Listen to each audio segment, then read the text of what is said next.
So with the Xbox Series X bringing with it a huge increase in power, console gamers get to experience more of what many modern PC games have these days in the form of higher frame rates, very high and ultra detailed texture settings, and ray tracing. But that is incredibly demanding when it comes to hardware, and you'll often be taking a hit to the frame rate or any extra features, usually if you choose to play a game in this mode. Now, ray tracing is basically a rendering technique which allows the game to track how light and shadows should interact with everything else in the environment. This allows for more realistic reflections such as those in glass or other materials, but as mentioned, to have this level of detail, games will often take a hit to their resolution and frame rates. But let's take a look at what I think are the best Xbox Series X games to play if you want to check out ray tracing. Of course, if you like the video, then please hit the thumbs up, comment, share it around, and subscribe as it greatly helps the channel. But now, let's get to it. And we begin at number 7 with The Medium, and this is one of the newest games on the list, and overall it isn't a bad looking game, even though it has some very stilted animations for the main character with frequent and quite annoying stutters as well, which constantly show up. But of course, The Medium also has ray tracing at certain times. Locations such as those in the countryside or the outdoors and the insides of buildings and rooms all have a decent amount of items, even if you can't interact with them a whole lot, and the visual design is in keeping with this kind of point and click / horror game. This game also renders 2 different worlds at times with their own sets of assets used, and this can look quite good, but there are trade-offs in terms of texture quality, which you can see if you look closely, and this also presents challenges with the implementation of ray tracing as it's included whilst running these 2 worlds at the same time. And this is one of the only games on the list that is not playable on last-gen systems. Now, ray tracing shows its benefits, of course, when it comes to the lighting and reflections in bringing this dark and moody setting to life. But it isn't used for all types of shadows in the game. But the benefit of ray tracing, really in all games, is that reflections remain regardless of where the camera is and what the player is doing. And the way light reacts and bounces off parts of the environment are just great. Hopefully we see the use of ray tracing in many more horror games in future, as it would be amazing to see the technology be used in such dark environments and how developers can use it to create much better lighting, shadows and environments within everything they create. Up next at number 6, we have more of a tech demo than a fully fledged game, and it's Bright Memory. Made by one developer, as this is short, so expect to finish it in under an hour, and that's doing everything and exploring everywhere. But it's another example of a game with ray tracing, but even just looking at this world which has been created, it's pretty impressive with everything being done by the same person. The lighting and rain, the textures on the ground, how the sky looks, and how the enemies and the main character all look really good, and the DirectX ray tracing shows its beautiful head when we get into the reflections. And as we'll see with other games on this list, when we talk about ray trace reflections, they look fantastic in glass or glossy surfaces, but they look incredibly impressive to me when we talk about puddles and wet surfaces, where the environment, whether it be buildings, trees, the sky, or anything else, gets reflected realistically within the water. This could be small puddles or much larger bodies of water, which we'll be able to see in another game later. And of course, the quality of these ray trace reflections can also differ depending on how much of the hardware developers want to use for it and the quality they want them to be at. For Bright Memory, we see the wet surfaces, but we also see more of the reflections in the weapons mostly, as we are so close to the gun at all times. Coming in at number 5, we have the ridiculous and pretty damn fun Maneater, which received its Xbox Series X enhancement, and that included ray tracing as well. This is perhaps especially impressive for Maneater, as not only does it have ray trace reflections, it also runs in 4K HDR, as well as at a fantastic 60 frames a second, and all with higher quality assets as well.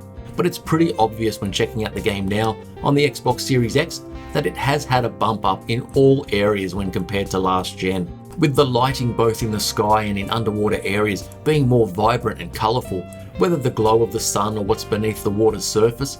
And then we get to the increased detail on the water itself, thanks to those ray trace reflections. Maneater is perhaps the greatest example on the list whereby we pretty much get everything we want in terms of technical details and performance, and how each game can differ tremendously in terms of quality of the ray tracing and the performance that a game has. Its AI, its physics, the detail of its assets, the resolution, and any background calculations the game is doing that affect all of these parts, and we can see how advanced some of these things are later in the list. At number 4, we have Devil May Cry 5 Special Edition, and this one is a little bit more complicated when it comes to its graphics, performance, and ray tracing support, as there are several options gamers can choose from. There's the standard quality and performance modes, but when it comes to ray tracing, it specifically gets its own quality and performance modes tied to it. So if you go with performance ray tracing, then the resolution gets knocked all the way down to 1080p, but you still get the highest quality ray tracing that the game has, and you get that 60 frames a second, or close to it. And as I've mentioned in other videos when talking of this game, the performance across all modes can be erratic in my experience, with none of them being a complete lock. On the flip side, if you decide to go with the quality mode, then you get a dynamic resolution where the game bumps up the resolution and you get ray tracing, but the frame rate definitely takes a hit.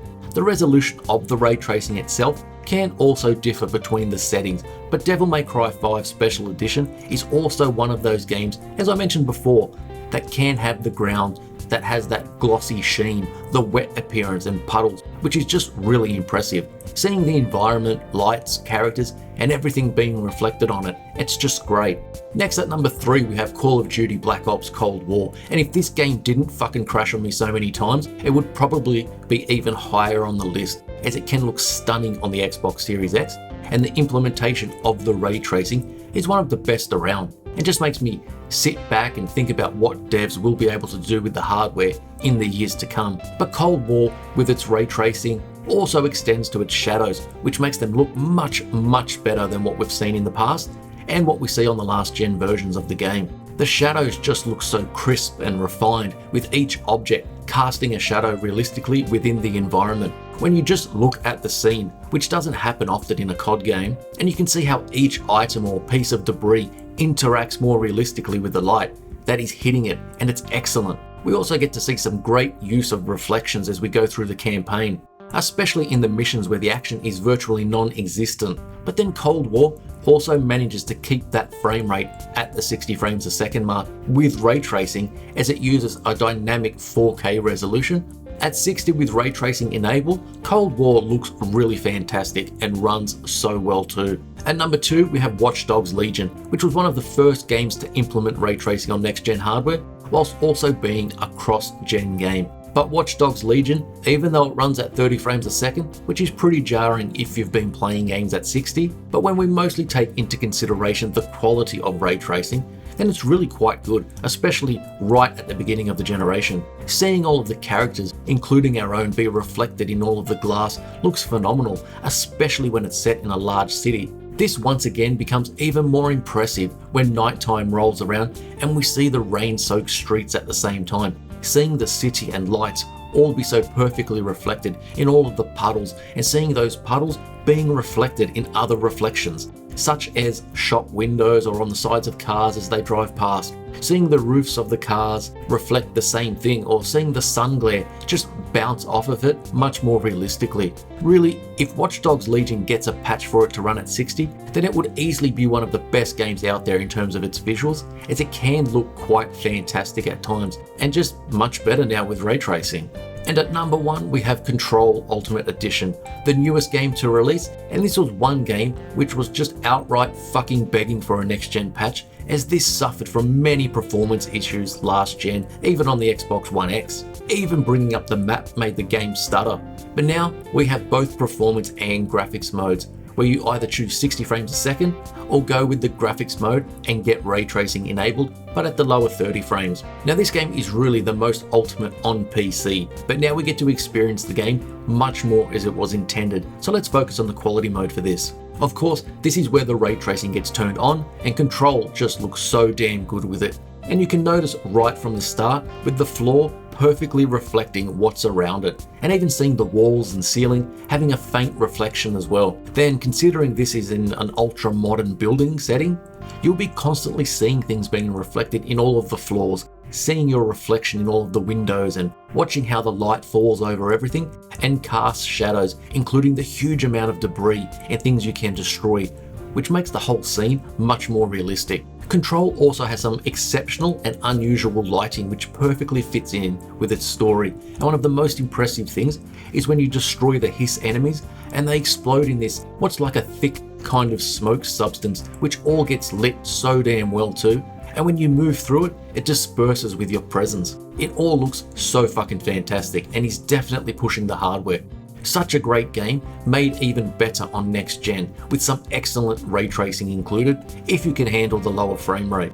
So those are my most impressive hardware-based ray tracing games that can really show off what the Xbox Series X can do currently, and more games with ray tracing will be released in future, and which I'll be keeping an eye on. But which have you been the most impressed with? Please let me know down below, and please give the video a thumbs up, comment, subscribe, and share it around if you can, and I'll see you on the next video.